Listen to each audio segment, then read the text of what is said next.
Hello everyone, it's David again. We are on Season 4, Episode 20, Endgame. Just to let you guys know, this was kind of being set up as the ending of the Babylon 5 series. They were going to have Endgame and then the two-part finale series. The reason was they had been changing television stations. They weren't sure if they were going to have a fourth season. We were lucky to get the fourth season. From my understanding, they were actually going to at one point stop at the end of the third season or in the middle of it. At any rate, a lot of people wrote and got on this newfangled thing called the internet. I think the internet was almost a decade old by at this point, in 98. And the internet was invented in 90. So at any rate, all the geeks got together, and at any rate, someone, basically Angel Company, came in, rescued it. I believe it was Warner Brothers. I can't remember my history of B5, in which case I'm sure someone will remind me and say, "You old fool, you should know this by memory," but I'm getting to be old and senile. At any rate, they were going to have it ending at season 4. Well, of course, as we all know, we got the couple episodes of B5 at the end of season 4. That's why you see Ivanova the last two episodes of season 4, and then she's out at season 5. Of course, some people have said no, Tracy Scoggins was always slated to come in, and there was always going to be that way. I don't know. You hear a lot of different things. Like Jerry Doyle has said, they often use it as an excuse to keep under budget. Just being able to write anybody out at any time. So you couldn't make excessive salary demands, otherwise you just might be out of a job, kind of a thing. So, at any rate, could be budget cuts, it could be television, it could have just been the storyline. But at any rate, as we all know, Endgame was not the end of the Babylon 5 series, thank goodness, and we got a season 5. Thank goodness, maybe, I don't know. A lot of people have panned season 5, said it's not their favorite thing. I'll let you guys be the judge of that, and let me know what you guys think down below. Would it have been better to end at season 4, or are you glad we got a season 5? At any rate, Endgame. We have a massive combined fleet in hyperspace. A transport arrives to take Ivanova back to Babylon 5. We find out from Franklin's personal log it is November 1st, 2261. The Mars Resistance prepares for the final battle. Cryo units with about 30 telepaths arrive. Now, we find out a little bit later, because the big question was at that time, was Bester's girlfriend there? And we find out a little bit later, no, she was not. Michael Garibaldi is out scouting the secondary target when we cue the entrance. We have Carolyn Seymour as Senator Crosby. She's an English actress, age 74. She's now living in France. She is still with us, thank goodness.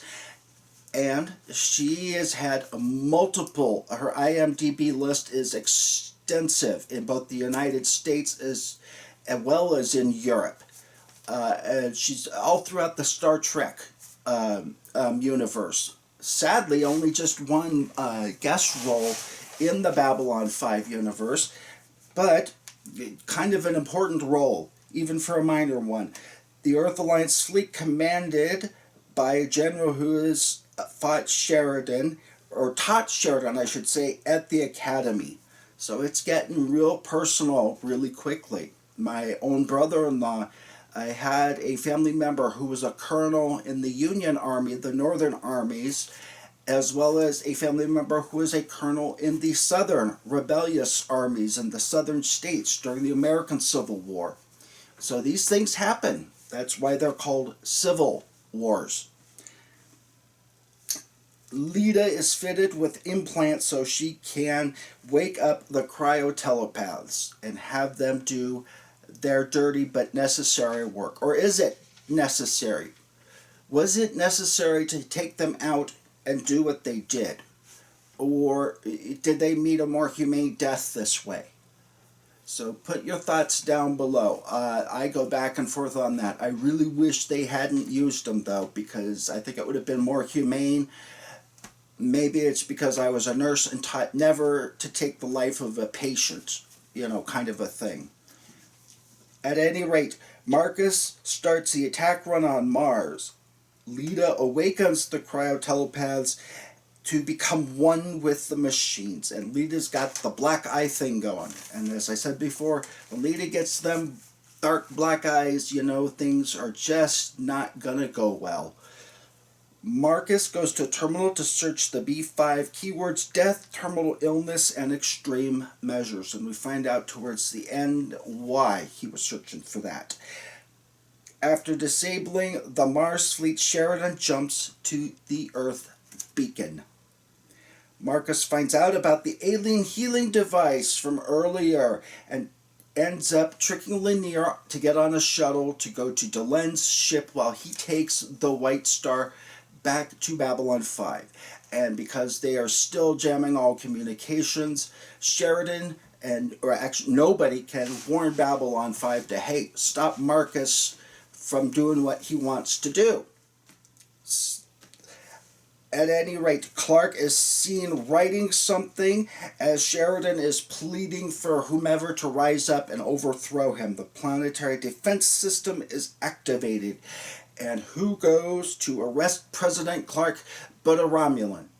Carolyn Seymour, who has played Romulan. It looks like she still has that Romulan haircut, if you notice when she's doing her little scenes. So I'm wondering if that was kind of a slap in the face to the Star Treks over the way they treated J. Michael Straczynski. What do you think about that?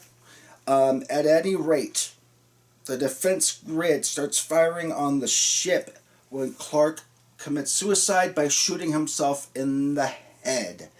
But he leaves behind a suicide note saying "Scorched Earth," and he turns the defense grid towards Earth, and according to the Romulan senator, 40% of the planetary surface can be raised by this defense grid.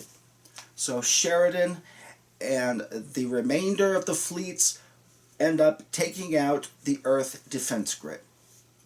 Later on, during an ISN special report, the reporter gets back on and she's very emotional, stating that many of them were interrogated, they were imprisoned, and many of them were killed. And if you go to a group called Reporters Without Borders, which is a takeoff on Doctors Without Borders, you'll learn that being a reporter is not a cushy job. It is extremely dangerous, especially in countries like North Korea, where they can be executed if they pronounce an official's name wrong.